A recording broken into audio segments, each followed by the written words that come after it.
Hello, everybody, and welcome back to Occultists Anonymous and our Star Trek mini-series while Drew takes a bit of a break to plan for the next Mage Chronicle. We are, as always, sponsored by Roll20 and viewers like you, namely Ryan, Thomas, Noba, Harry, Michael, Brandon, Cat Feathers, Josh, Alexander, Puppeteer, Cinna, Emil, Moku, Melissa, Doc the Doomed, Other Michael, The Arcane, Bernie, Alan Michael, Al, Yusuf Sama, T, Earl Grey, Hot, Julian, Delora, Jenny, Blood Angel, Jack, Zoltan, Fun Zoe Sue, Milo V3, Vortex, Adele, Crazy Man 1772, George, Woodfoot, Neo Magus, Chris, Shaksara, now Homo sapien Neanderthal Como, or Camo. I'm getting that all wrong. Camo. It's a big mouthful. Toast, Daniel, Thomas, Taryn, Angfalith, Parker, and Riafio. Thank you very much for your support. Your contributions help us replace equipment and pay for hard work, which I'm so excited to see. It's going to be so awesome. It's going to be really good. When we last left our... if I can jump in here real quick, Craig, absolutely. Because I realized we didn't mention it last time. Yes, Ash is missing. We do know where she is. She's fine. Oh, yes. That's I it. totally glossed over that. She's out having a good time. Yeah. He derailed me. That's okay. I'll get it back. Rebooting. Okay. Last time on our story, we were just finishing off the departure from the Andoria system and traveling through. There was a period of time traveling through Federation space. So there was a bunch of little vignettes, mini scenes that were happening over the course of probably a week or so. Just initial get to know everybody, rub elbows, and that kind of stuff. And that takes us to our next little bit. So the USS Curie has left Federation space. So this is over the course of the next several months.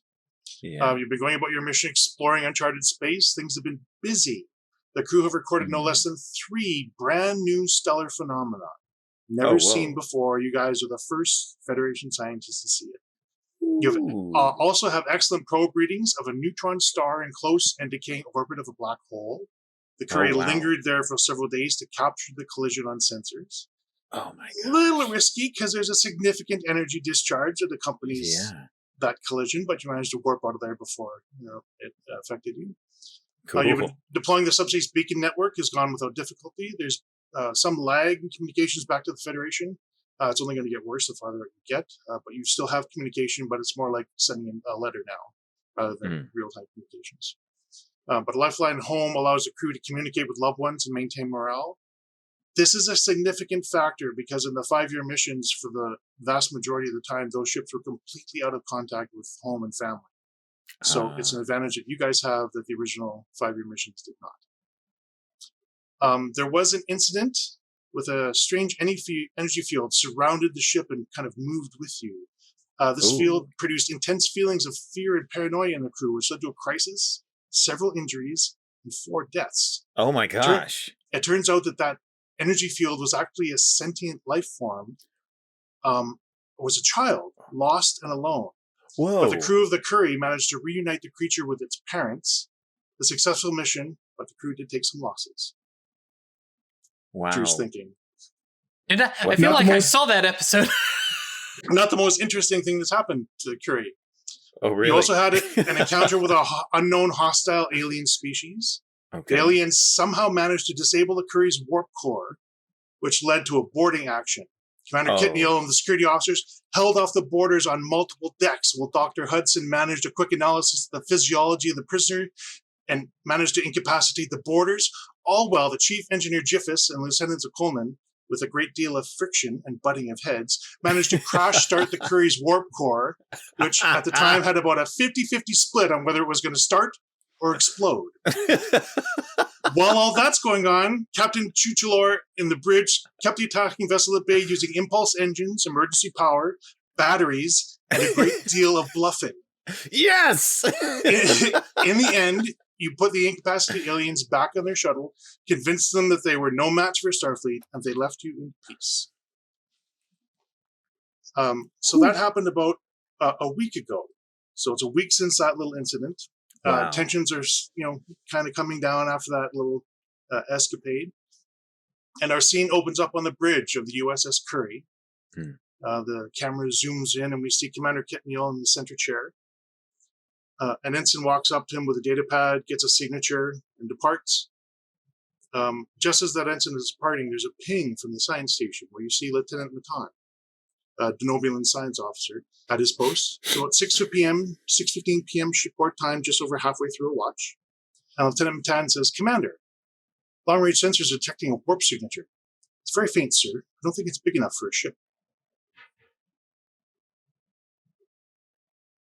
Speculation? Possibly a probe, sir?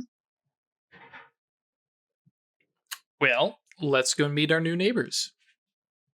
Excellent. Commander orders changing course, and Helm plots an intercept, and in the not too distant future after that point, you guys are within close sensor range. Lieutenant Matan says, "Definitely a metallic object, sir. The probe does not conform to any known designs." Any life forms? And then he catches himself. No life forms. The warp signature does not match any standard warp drive that we have in our records, sir. New friends. And then you see him, he kind of starts to get a little bit tense. "Sir, this could be a first contact situation." I am aware. And he's like, "Oh boy." Suddenly I want a Vulcan at the table. And you see like right. the rest of the bridge crew like exchange looks. Because for exploration missions, the first contact is like the pinnacle of what you're trying to do when you're out here. All right, everybody calm down. Please act like you have met another alien species before. The helmsman says we're matching course and speed. It's barely making 1.1, sir. Okay, well, let's pull up behind it. Probably not directly in its wake, and we'll shadow it for a second. Trying to think what the protocol is for alerting the captain. Easy enough. Just go on the intercom and say, "Captain." Yep. Ring the captain.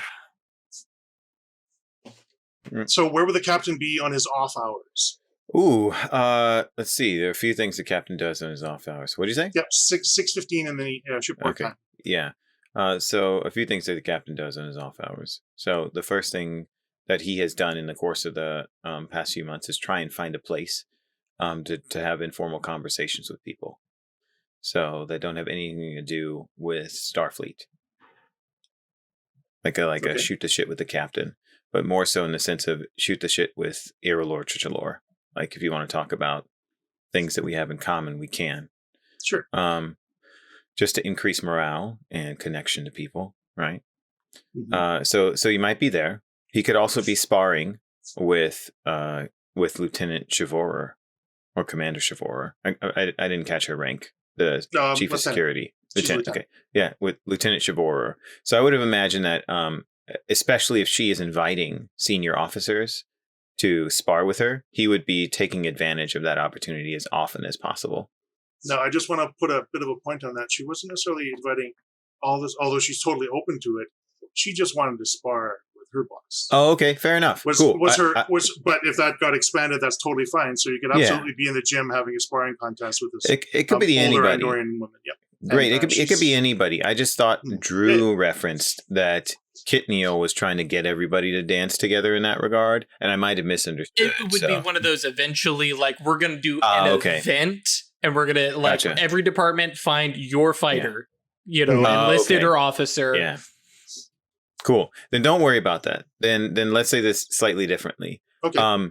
Commander Trichalor would definitely be would have formed a relationship with Wing Commander Levine, like a platonic, quite fond relationship with her because of her inclination to bold action, right? And then he would spar, right? Like he spends a lot of his time practicing his skills in martial arts. Sure. So, all right. So let's put you in the gym. Those three. Let's put you in the gym with Lieutenant, how do you name, Shavor. Okay, sounds good. Yep. So a little bit sweaty. You guys are dancing back and forth, trading blows and stuff like that. She is an iron woman. Oh, wonderful. Like, she's definitely on the high end of age for an Andorian. Kind of wondering why somebody so late and also so accomplished and so proficient would be joining Starfleet at such an advanced age. Not that she's old or elderly or anything like that. No. Like, she should be captaining a starship. Yeah. At this point in her career, but she's started over in Starfleet. So she knows her stuff, and she can definitely hold her own. So as you're sparring with the lieutenant in the gym, the loud hailer goes off. Oh, okay. And it says, bridge to captain.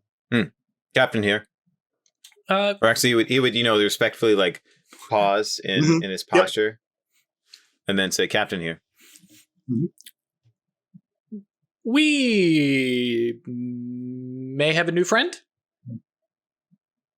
Care to elaborate, Commander? Unknown vessel traveling at warp 1.1. Warp drive does not match anything that we are aware of.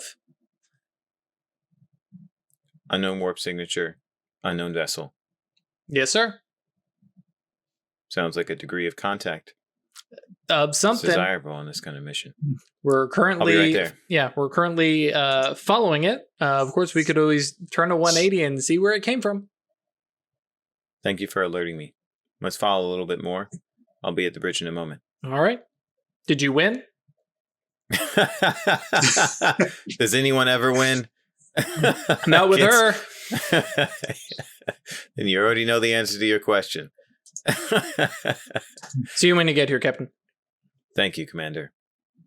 And then, so they stop conversing, and Chichalor very respectfully bows to Chavorer, which I think, for the sake of canon, would be totally cool with me if we established that she's the best fighter on the ship. And so, like, this is an honoring experience for Chichalor to be consistently competing with someone who's probably won the Ocean Tour so many times in her life. So, and definitely how she would have, like, for her, the ranks stop once you enter the gym. Right. Yeah. Figured. You're just two fighters, and it's all exactly all based on that. Yep. Once Wonderful. I'm sure that that's that songbird shit. Yeah. Once I'm sure that the captain is heading up, I'm also going to alert medical. Sure. And mention, because we have a xenobotanist on the crew. It's not exactly the same thing as xenobiology, but doctor. This is Hudson. We may have first contact. If you want to join us on the bridge. Well, if nothing else, we would appreciate having your expertise readily at hand. Sure. And just for scene purposes, Dr. Hudson is currently doing rounds about some crewmen that were injured during the altercation with the... Yeah, I figured as much. So, yeah. But that's certainly something that your nurse could handle in your absence. Yep. Can I ask a question out of character? Sure. Great. The 4 crewmen who died, the 4 members of the crew who died, I shouldn't use a gendered term. What departments were they in? There would have been 2 security, okay, 1 helmsman, and 1 medical. Okay, then I'd like to say that for the sake of our story, that Captain Titular would take that seriously and would make sure that he and Commander Kitniel attended to whatever respectful Starfleet protocols exist. Sure. Yeah, there would definitely be a service and the crew involved and that kind of stuff. You guys are very much gelling as a family. Great. So yeah, okay. Cool. I just wanted to reinforce that was important. Yep, that's right. Thanks. Cool. Please continue the conversation. So on the bridge. All right, excellent. Lieutenant Matan says, the warp field's a little unstable, sir. I think I can trace the subspace eddies. If there are any course changes, but so far it's maintaining a straight and steady course. we're not picking any active sensor readings, so it looks like it's just observing. Can you tell where it's heading? At this rate, in about 2,000 years, it'll come fairly close to another star, but it looks like it's just out here to see what's going on. At a guess. All right. Perhaps it is. Well, what do you estimate, or how long do you estimate it would take us to catch up with it if we turned around and went somewhere else first? Well, it's only at warp 1.1. It's 1.1. It's barely going to warp at all. Mm-hmm. Yeah. So we talking a few hours? Depending on how far away you went, but probably minutes to days tops. Sounds good. Please turn the ship about. Track those suspect signatures. Let's see who sent it. All right. It'll be a DC 0. I can roll for Matan unless somebody else wants to give it a try. Go for it. Reason Science. Matan will be the first one of us to use the ship to roll. Yeah, I'm going to need somebody else to roll for the ship. If I'm not going to roll for the ship. Oh, go ahead. Chris, go ahead. It's a DC 0 roll, so this is just for generating momentum, basically. Yeah. I was just saying I can just do it. Yep. Just got one success, so let's see what the ship generates as well. This will be for the ship sensors, and I can't remember the character sheet. It'll be sensors and science. Having trouble with the character sheet real fast. Sure. Yeah, I've noticed they've been loading real slow. Roll 20 is a little laggy today. Sensors and science? The sensors and science, yep. Wow. You guys are off to a great start. So we open up our ante at 4 momentum. And you definitely trace the probe back. And Matan gives you a 97% chance that this is the system of origin. It's an uncharted star, unnamed star. But it would take you guys a couple of hours to get there. Please proceed. Not very long at all. A couple hours at warp 5. Set in the course. Okay. Warp 5 it is. And excellent. Matan, a reminder, the star has a name. We don't know it. Yes, of course, sir. Commander Titular smiles and says, "Indeed, Commander." I mean, if we got something coming from there, somebody gave that thing a name. You're absolutely right. Excellent point. I'm so proud of it. This is awesome. Okay, dude, I told you Star Trek's about shit. Tracing the probe back is not an issue, and you enter a system with a main sequence star. The star is not recorded in the Federation database, so you open up the eyeballs and start scanning everything you can. Initial scans as you're on approach to the system reveal some signs of technology. You also scan EM emissions coming from the third planet in the system. You also pick up an active warp signature. Hang on, Chris had a question. Yeah. I don't know the words you just said. EM emissions? Electromagnetic emissions, radio signals. So they're broadcasting some sort of radio signals. And that's as you're from outside the system as you guys are approaching, you pick that stuff up. If you wanted to scan the emissions, you can do that, or run the audio, or run it through the Universal Translator if you want to give that a try as well. I said third, I meant fourth. The ship, the systems, the readings you're getting are coming from the fourth planet of the system. So as you guys enter this system, you're picking up wide signs of technology, but limited industrial sites on the fourth planet. So they have industry, but there's no like big factories or manufacturing centers or anything like that.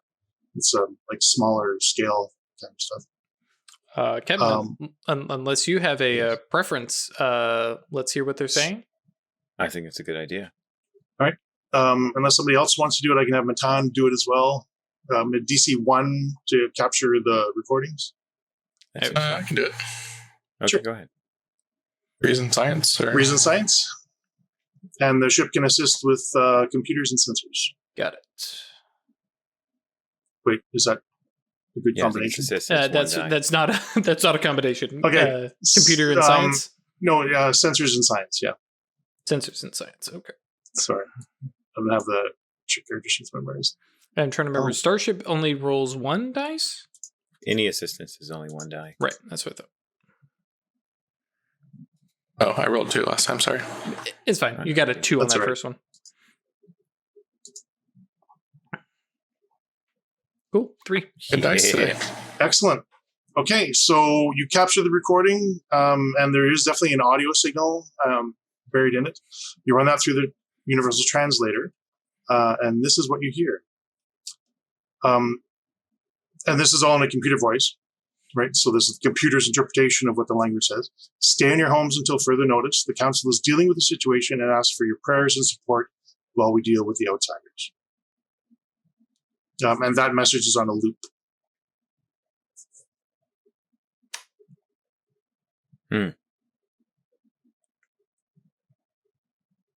Wonder who they're dealing with. Sorry, what rank is Matan? Lieutenant. Lieutenant Matan.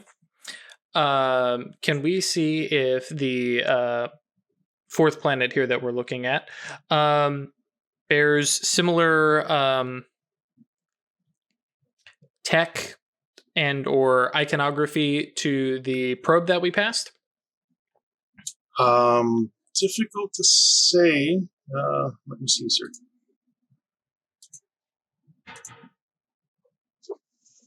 Yes. Based on that, he captures some images of some orbiting satellites. And the design elements are very similar to the probe that you guys have recovered. Okay. It looks like the satellites might be a more refined version, so they're probably more recent than the probe was. The probe would have been a long time heading out to where it was. Right. Okay.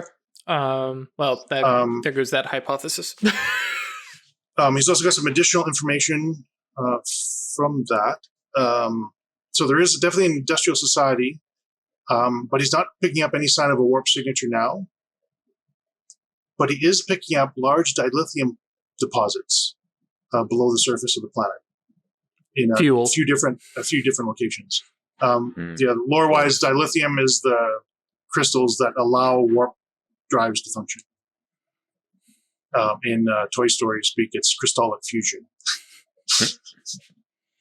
Captain Chichalor addresses Lieutenant Matan and says, Lieutenant, now that we're graced with this situation, did the scans you took of the probe tell us how long ago it was released?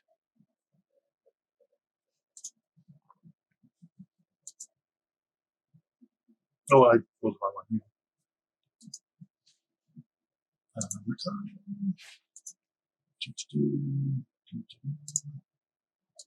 Ooh. Yes. There we go. 30 years. It was released 30 years ago. Yes, sir. Ah, I see. Okay, great. All right. No, sorry, I'm wrong there. 5 years. Okay. 5 years ago. Okay. Yeah. So, and the satellites are more recent than that. Yes. Interesting. Or the sample that he has, anyway. Right. So, Captain Chichalor turns to Commander Kitneon and says, if they didn't send that probe, well, they might be pre-warped. But no, I think we've determined that they have sent it. That they sent the probe? Mm-hmm. Yeah. Lieutenant Matan says that's my I'm in agreement with that, sir. Okay. Perhaps I misunderstood your assessment. Yeah, the design of the warp probe matches the designs of the satellites. Mm-hmm. Yeah, but someone else could have put those satellites up. That's a fair point. Basically, where I'm going with this is we have seen some situations where pre-warp civilizations have gotten taken advantage of because of replete dilithium deposits on their planet. And I'm concerned about that warning message that's playing on loop, referencing outsiders that they have to deal with. If that's been playing for quite a while, if this probe was sent a long time ago, and we are witnessing the aftermath of a conflict, then the next thing, what I was planning on saying, comes in, which is, if this civilization is indeed pre-warp, then we're dealing with a situation of the Prime Directive. Sir, there was definitely a warp signature that we detected from the system on our way in. I'm not picking it up now, but there was definitely a warp signature. Okay. Well, we'll keep that in mind. Okay.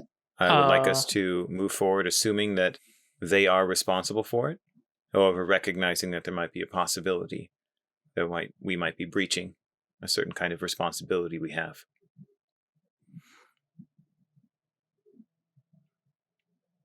Well, I'm going to say it.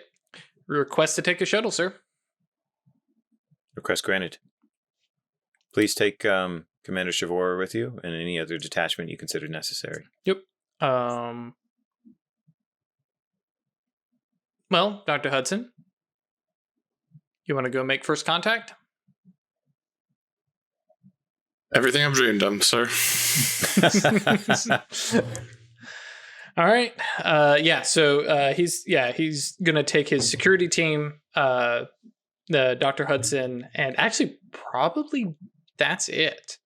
Want a small crew because I don't need a bunch of folks running around. So are you just investigating, or are you actually making first contact? I don't, just investigating. Okay. Yeah, being a little more lackadaisical in his terms, but yeah. Yeah, we should all make first contact together. Yep. But yeah, if necessary. Goal is to take a small shuttle down and get closer readings of stuff and scope things out. All right. Lieutenant Matan can definitely provide you with maps of the major population center. Mm-hmm. Unless you wanted to go somewhere else, a little more remote. No, major population center would probably be the... All right. And you guys will put down in the wilderness outside the population center and observe from there, sure. Yep. All right. No big issue. Why don't you give me a control con difficulty 0 roll just to pad your momentum a little more? Sure. Sounds good. Unless you want to forego the roll, up to you. No. I'll take the one momentum. Yeah. Take another momentum. You guys set down without incident. It's the sensor technology that they're using, because there are active sensors and stuff, is fairly primitive, so you're able to counter it without too much difficulty. Okay. So you guys are pretty sure you set down unseen, unless somebody actually eyeballed you coming in. It's certainly possible. But you have a small F-class shuttle on the surface of the planet, and cool. So far, no alarms have been raised or anything like that. So just to give you an idea of the layout, there's a fairly large population center, and then a ring of farms around that. Mm-hmm. So you guys are in a more wooded wild space past the farms. Fairly Earth-like, or? Yeah, fairly Earth-like. This would be a lot of greenery. For an industrial society, you're not seeing a lot of big factories or smokestacks. There isn't a lot of pollution. It looks fairly green and natural without a lot of intrusions. Okay. As you guys are stepping out of the shuttle and having a look, the buildings you see are all very fairly small, nondescript. They're not big imposing structures or anything like that. And they look to be built with the idea of impacting the ground around them as little as possible. Okay. Small retcon.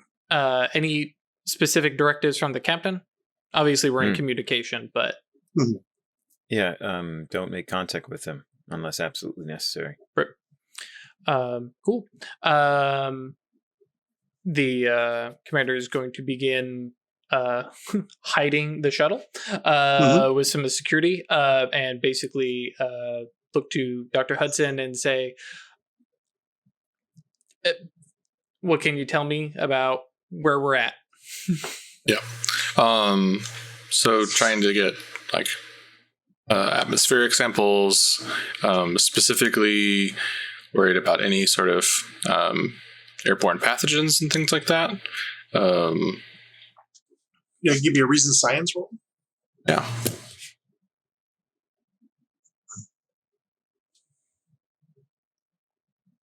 Infectious diseases count for this? No, not in this particular case, because you're looking for general atmospheric readings rather than looking specifically for pathogens. Does that make sense? You're covering pathogens as well, but it's not specific to that, so I wouldn't put the focus on that. Right. Definitely, it's firmly in the M class zone, which is like human habitable, sort of mix of gases and things like that. So nothing unexpected there. You're not picking up very little signs of impurities or pollution or foreign particulate low matter. Amount of greenhouse gases and stuff. Mm-hmm. So whatever industry they are doing, they're not spewing out a lot of waste products and things like that. Well, Commander, I can say this: the planet is healthy. Okay. Seemingly so. Well, planet healthy, good. Let us see about denizens, and if the shuttle is fairly well concealed. And just to circle back on that, like this is a fairly standard procedure. So there's like camo netting and stuff like that that's built specifically to hide shuttles and stuff like that. Leaving the tactical team here. A bunch of tactical team with bright red shirts. They're in the shuttle. But yes, taking the doctor and Lieutenant Chivor. Sure. I'll get there. And basically on foot, closer recon, binoculars out and try and spot people. Okay. Because if I remember correctly, like that's too minute that you could get from Starship sensors. Yeah, you wouldn't capture images of individuals. Right. You can just get life forms. Right. And sometimes if there's something indicative in the life form signature, you can tell what species it is, but that's not a generally true thing. Right.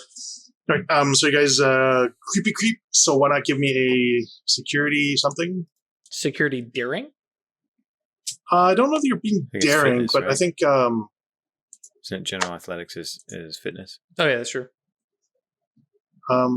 Yeah, so I would say fitness security. Just for stealthy, sneaky sort of stuff. Not that you're trying to be cool. I'm gonna buy dice. Yeah, I was gonna say. Feel free. Just improve my 50-50 odds, hopefully. Less than 50-50, actually. Yeah, put it up to 75. Buy that die. That's what it's not there how for. probability works, but... Well, I mean, if you have 50% chance of a success... Trying to hit a 9 on 3 dice. I thought you were trying to hit a 10. Not 75%. On 3? I thought you had... Oh, never mind. I have a 9. I misunderstood your dice pool. Yeah. Hey, we got 1. I'm sure the lieutenant gets to roll more than 1 die. No, but she was, she does get to roll more than 1 die, but she was sort of consciously lending a hand to the doctor I see. as he was doing that. So you actually got 2 successes out of that one. Cool. She didn't check with you first. She just sort of did it. Like, this guy's a medic. He's definitely not in the field a lot. I'm just going to look after him. Worse, he's not a medic. He's a doctor.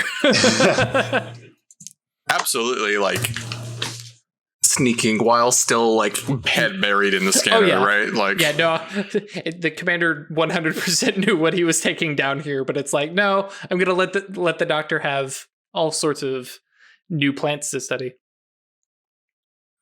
And Chivor knocked it out the park. Yep, that's right. So you guys are ghosts moving through, and just to describe the ground, like, so you're in a forested area. The trees are fairly squat but large, bold, right? So they're like big, wide trunks, and the spreading sort of canopy above. They're not terribly tall, but they like provide a lot of shade and stuff like that. What's that? Like a short baobab? Yeah, very much so. I was picturing too. Cool. So you guys make your way through to the edge of the forest, and you're standing on the edge of the farmland, and you can see that there's some creatures out on the farm that appear to be working the plants and stuff. Using scanning technology and binoculars and things like that, you can see that they are they're using tools, but there's no large scale tools. Like there's no combines and that kind of stuff. They're using smaller scale tools to help them with their work. They appear to be bipedal. Well, they are bipedal. I don't know the name for it, but they like their design is they walk on their toes, so they've got the double knee. Oh, Digitigrade? yeah. Yeah. Digitigrade. Yep. Dog feet, dog leg. Kind of. Yeah, exactly. Or deer leg, same thing. Yeah. Yep. So that appears to be the physiology. There's definitely some sort of morphology differences you can tell between the sort of two classes that you can tell. Possibly gender related, you're not sure. They are covered they have a long sort of mane on their heads that goes down their back. But then the rest of them is covered with a much shorter fur. They've got a bit of a pronounced snout. Any appearance of clothing? Yes, it's all loose, sort of almost toga, robish sort of stuff. Sure. When you got fur, I mean, who cares? I'm just writing down furries in my notes. Long-maned furries. We've found them, Captain. We've come to the world of the Elder Scrolls. Yeah. Khajiit has farm. I don't know if I can just show this to you. No, I need it in the handout.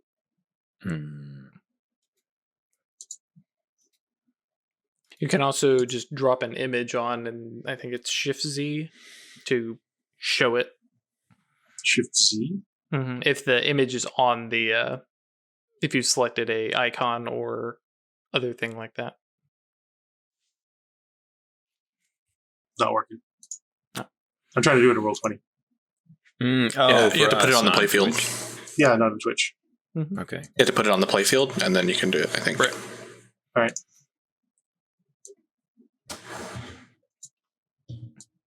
Oh, hello, friend. So that's one. Oh, yeah, okay. Look at that. And that's the other morphology that you're looking at. Gotcha. Oh. So on one of them, the hair is more pronounced, a little bit bigger than on the other one. Uh-huh. And for everybody who's wanting the images, come by Discord, eat into .space, and we'll post them there. They got kangaroo legs. Mm-hmm. Yeah, I guess suppose I do. Look at those arms. Mm-hmm. Long arms. Mm-hmm. They got additional joints. Oh, they do. Yeah, they have a second elbow or wrist. Mm-hmm. So that's what you're looking at. They appear to be cooperating and pleasantly interacting with each other. It's not like there's a hierarchical relationship. It looks like they're all fairly egalitarian. And the small group that you're looking at is a very small sample size.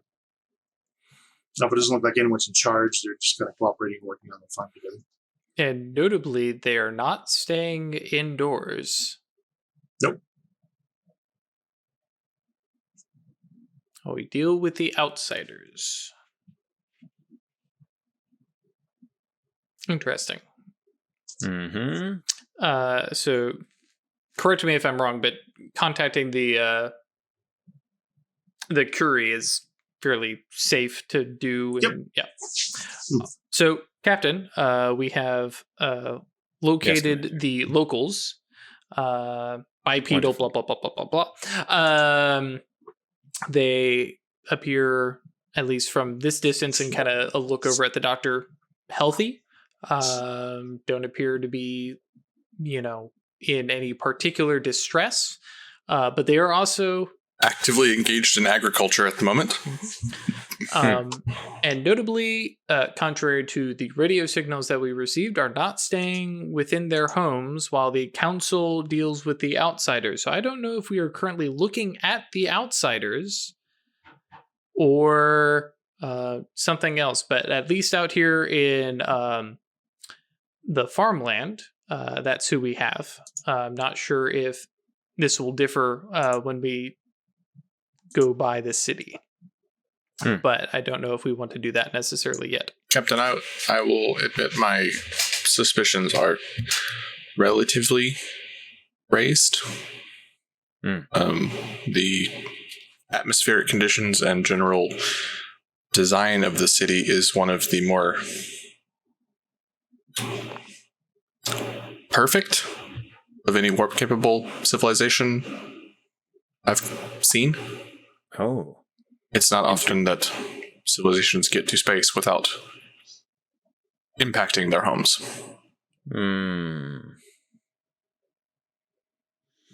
My earlier speculation is starting to rear its ugly head. Let me try and provide you with some additional context. And then you hear Captain Chichelor address Ensign Matan, or Lieutenant Matan, say, Lieutenant Matan, can you determine where those distress sounds or that warning is coming from? Broadcast. The broadcast, Yep. That's a freebie. It's being broadcast from the major population center. Okay, and it's currently being broadcast. Yes, based on other. It's not like it's not on a repeat, but that sort of messaging is being repeated. Okay. And he's correlated with other broadcasts and things like that are coming from the same place. It appears that the major population center has a government, sort of a directive, sort of overarching hierarchy there. Great. So there's coordination messages, and he's seeing other reports and things like that. Okay. So that would appear to be the seat of government for these folks. All right. And he signed that warp signature that we picked up before?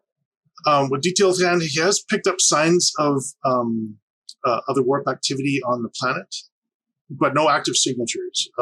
It could be like an experiment, like a lab or something like that. There is one power generation facility that, while it's not using a warp core to generate power, it's definitely is advanced and of the same sort of scale or the same sort of technology that would be equivalent to warp. It's not big scale, it's all small scale stuff, but that does look like it's consistent with what you've seen so far, which supports the theory that these guys are, despite appearances, warp capable. I'm because I'm trying to remember the way warp actually works in the movie, right? Mm-hmm. Was that them getting to warp 1 and that's considered they've got warp, or is even warp 0.1 accessible? No, okay, because warp 0.1 is below light speed. Okay, that's what I thought. Okay. You've got to break the light barrier to be a warp. You got to get to see. What's that?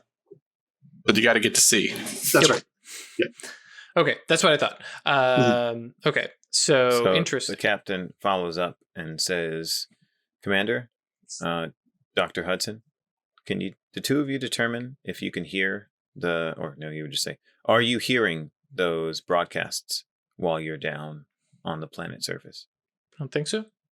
Yeah, you need some sort of a receiver. So if they were inside the house, radio. maybe. Yeah, it's like a radio. Yeah. Well, I mean, like they have tricores. Is that capable? Is that something that my tools would be capable of? Possibly. You want to give me a recent science roll? Sure.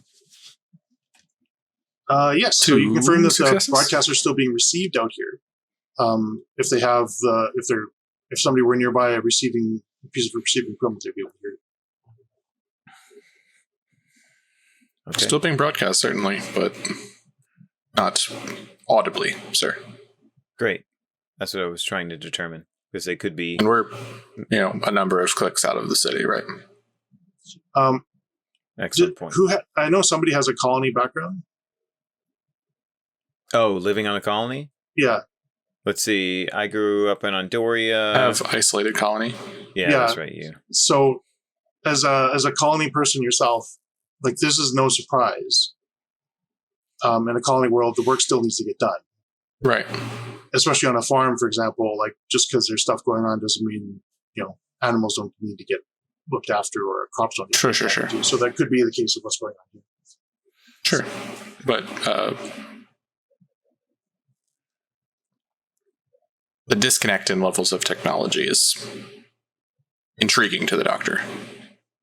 Well, and now that you've taken a closer look at it because of that intriguing factor, the stuff that they're using, their hand tools and stuff, are like fairly developed. It's not like they're out there with hoes and rakes, right? So they have but it's instead of a big massive machine, they're just all not industrial. Smaller work and more people. Yeah. Okay. Then Captain Chichelor says, Dr. Hudson, in your expert opinion as a xenobiologist, would you suspect that these people are post-warp? Every indication that we've scanned and received says so. Okay. There is technology here. All right. Well then, I think it's time for us to talk to someone. On our way back up, do you want us to make a fly over the population center? If you can do so without alerting their attention, yes. If not, there'll be plenty of time for us to go down on the shuttle once again, and for you to fly us to our first contact. Yeah. It would be fairly easy to counter sensors and things like that, but flying over the population center, somebody's going to eyeball you. Eyeballs, right? Yeah.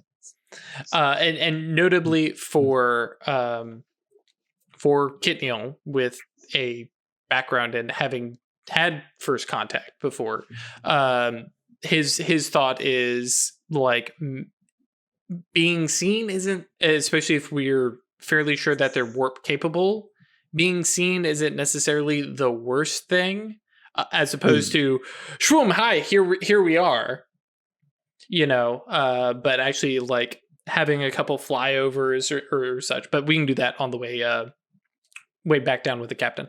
All right. Yeah. So unless there's anything else you want to do here, Doctor, I think we will rendezvous with the shuttle, take it back up, pick up the captain and any additional crew, and make first contact. Are there other like broadcasts and things going on? Specifically, I'm thinking, do we need to like, I know probably the science crew is doing this, but like assimilating more data for translator knowledge? Mm-hmm. Yes, and I'll give you that for free with the role you had before. So there's like news broadcasts and right. What possibly might be entertainment shows. Okay. But a fair number of like religious broadcasts. Okay. These folks talk about the prophets as figures that are important in their society. Yeah, I just didn't know if there was more like really shortwave stuff that wasn't like getting off planet or whatever. Makes sense. But the sensors weren't picking up or whatever. So Self stuff that while I was here. So yeah, and some of that is, and there's like personal communications and stuff like that going on. So you like right. drop on conversations. I mean, but from the analysis of the science crew plus what you've got, so there's these figures in their society called the prophets that are very important. These are actual people that hold positions of respect and authority that appear to be some sort of like religious leaders or advisors, separate from the government, but have an important role still to play. There's a lot of talk of the heralds as sort of people that are worthy of honor. Yes, they are. Things like that. So whoever the heralds are, they're like a group that's above this society that they follow and honor, is what you're picking up. Yeah, well, that's great. They certainly do. Well, I mean, it doesn't seem like this planet is a desolation. Right. So, fuck off, Okay, sorry. Enough. We're done because Craig doesn't get the references. We're moving on. It's that same stupid book, Craig. That's the Stormlight Archives. That I haven't read yet. Okay. So with that, back on the shuttle. Unless there's anything going on at the shuttle, and then okay, cool. Back up. There was a couple of pieces of wildlife came by to sniff around, but they appeared fairly innocuous. Cool. Some sort of marsupial. Did security get some scans of them? Yep, they got some scans and images and stuff like that. But, I am very proud of them. I will pat them on the back. Glad Ash is not here to take one. We're on a freaking science vessel. This is a new life form. We better take a goddamn scan. Yeah. Yep. And so up we go. This is my alien koala. I've only had him for 3 seconds, and I would kill everyone on this planet for him. Yep. And yeah, like Kitneal parks the shuttle, starts fueling it, and just doesn't get out of the front seat. Just waits because there's going to be a pie. Yeah, like we're going down. Yeah. Let's see. And, sees the colon running in a bathrobe with her hair in a towel. You're not leaving without me. Before we go, this is something we should discuss out of character, because I imagine the procedure is straightforward in character. I was inclined to suggest that we hail them and contact them from the ship, and then request a permission to come and visit them in person. That's very true. So, but we can, I figured out of character we handle that, and then in character we can discuss how that works. I don't know. Does anyone just want to go down and surprise them?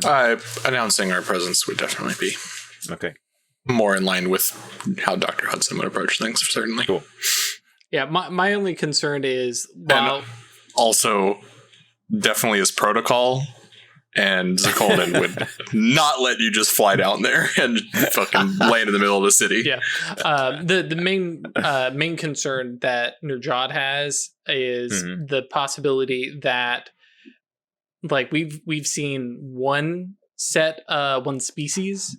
We do not know if there are others. And we've seen warp, but we've only seen advanced tech from these guys. For all we know, there's another group on the planet we're not picking up or something like that. But yeah, there's protocol to follow. I will also admit I'm kind of stalling for the end of the episode. That way we definitely have Ash here for actually making first she's going to want to participate in it. Then let's talk about regulations and stuff. There are things we can do that would preclude us contacting them.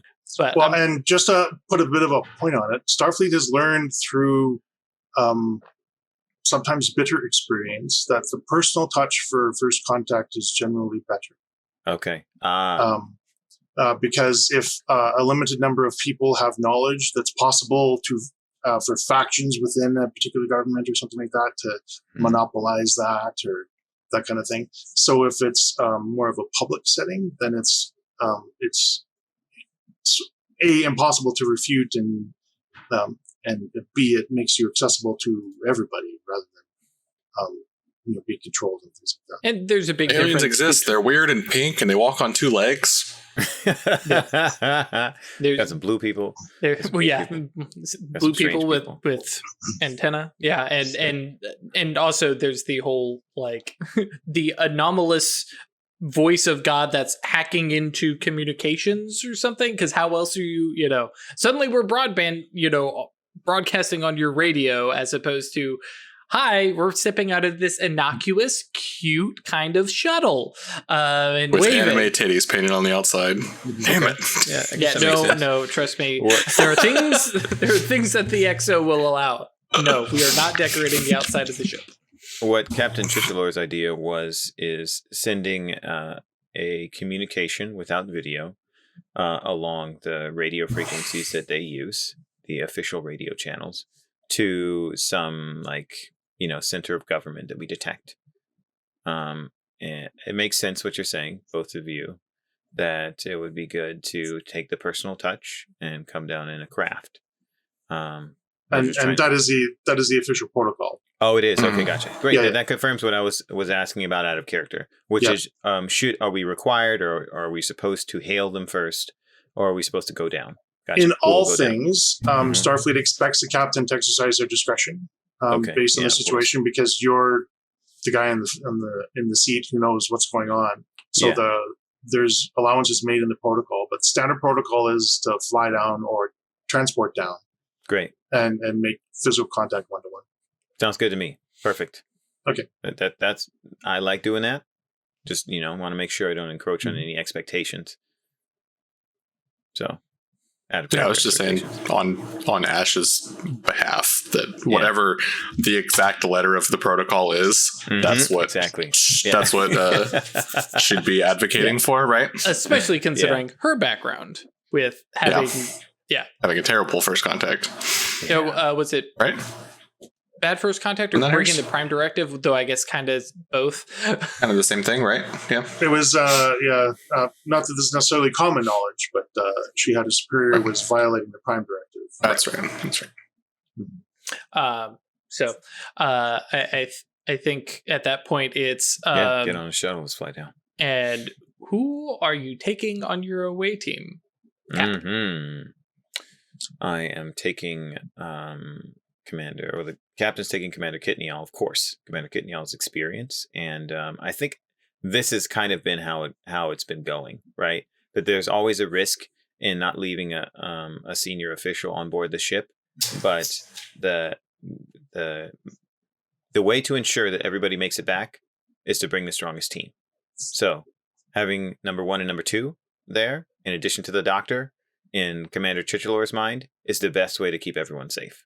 So the way team is definitely that. Of course, then Lieutenant Zekelnen. So at this point, the 4, not just because we're players, but because Captain Chichelor is also impressed with Lieutenant Zekelnen's ability to accomplish tasks in challenging circumstances. So in his mind, right, it was already a 4 chosen when we got to after Xerxes 4. Like, okay, that's happening every time these stuff happen. So then I think Lieutenant Chavorer and a security detachment.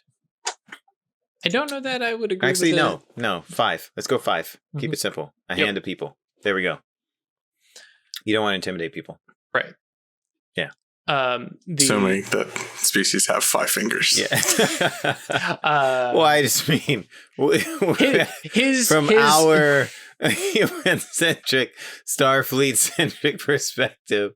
So, well, I mean, it's a federation, like the Vulcans, the Trill. We all got 5. They're painted humans in the original series. I wonder why. And it just exactly, and it just became canon.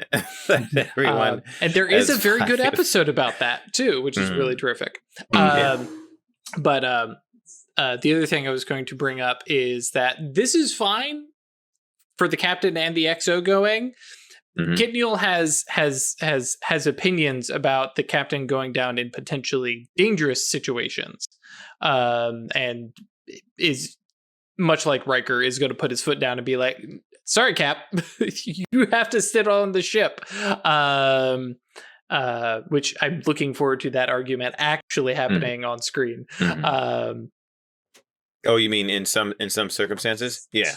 Like there are some conditions where it's like, look, there's a gunfight happening. It doesn't make any sense for you to go in there and start shooting guns too. Somebody else can do it. Yeah, security, keep the captain in his chair. Yeah.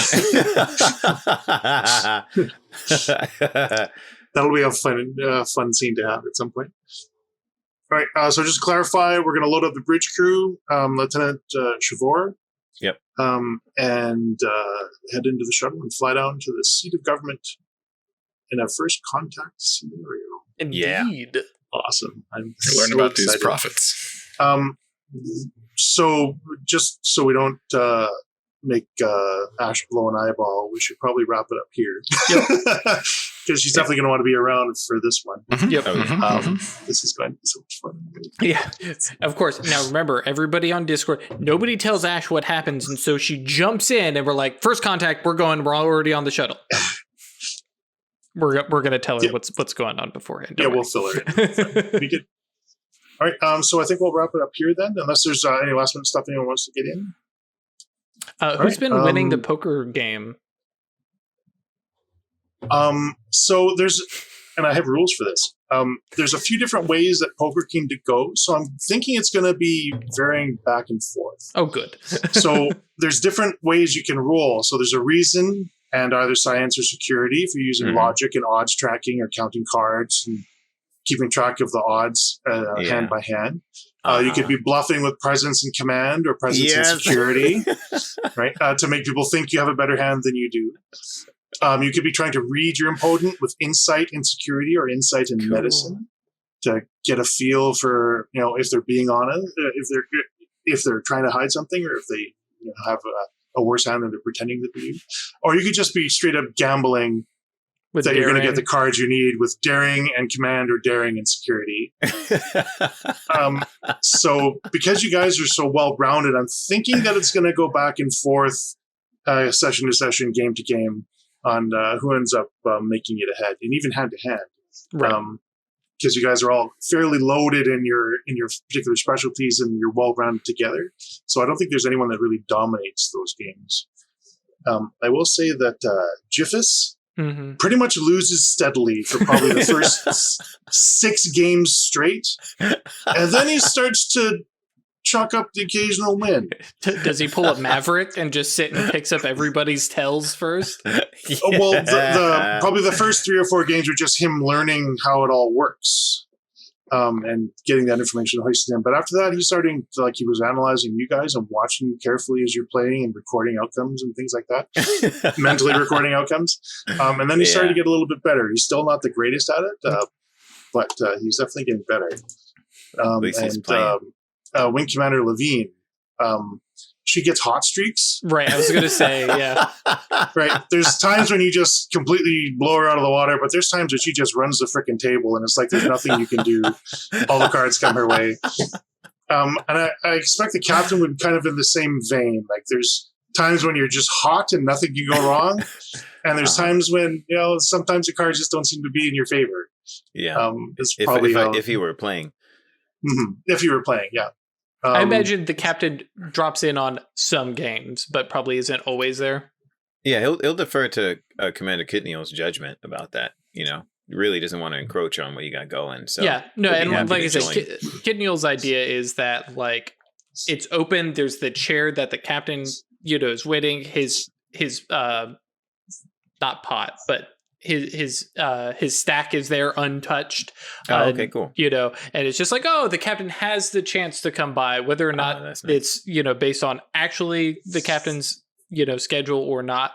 But that way, the captain is totally human. Air quotes there. And is coming by and being a regular person, but for the most part, it's that bridge crew kind of bringing everybody together, and we're going to laugh at, Commander Jiffus, trying to learn stuff, and Dr. Hudson, please put the tricorder away and stop trying to scan me under the desk, or what. Yeah, I think that Hudson doesn't show up for a good number of them in a row. Mm-hmm. From the start of this starting to happen, and then there's a scene where Nurse Lorak's you have to go. Yeah, and it would be it's important. It's getting close to being rude. and she would take it to the point of view that it's important for the department that you have a voice at that table. Right. Yeah. So I'm going to say that this is going to be a manifestation of your supervisor talent. Oh, cool. That these poker sessions allow your senior staff to sort of hash out frictions in a non-business manner, right? Which is the goal, right?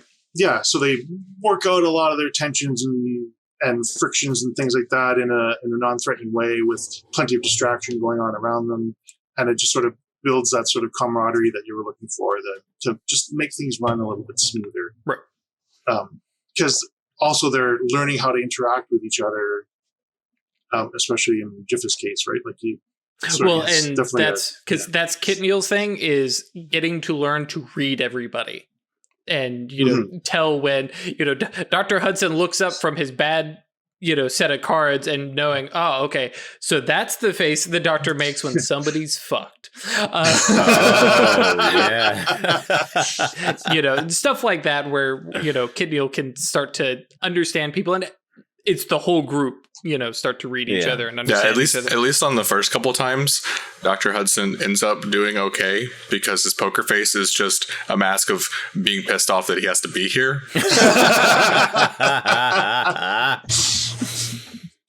love it. And he skips a few and then comes back. It's all right, fine, I'm here. And then starts doing just terribly. So that's all cool. And I think that's probably take us as far as we need to go tonight. Mm-hmm. Unless there's just last call, anything else anyone wants to fit in? No. If not, then I'll say thank you very much for joining us once again in our little corner of geekdom on the internet. Please join us on Discord. It's geekinto.space. It's an awesome community. Just the great people there. If you like, you can support us on Patreon at staylucky.club. No, it's never going to feel right saying that. The donations and funds we raise from that go to help replace equipment and keep fresh artwork and things like that. So such as the new character designs that are coming out soon. So thank you all very much. And for Twitch folks, we'll see you next week. And for YouTube guys, we'll see you in a few days. Bye. Join us next time for more bold action. You can't change up how you deliver it. That's what every podcast is. What are you talking about?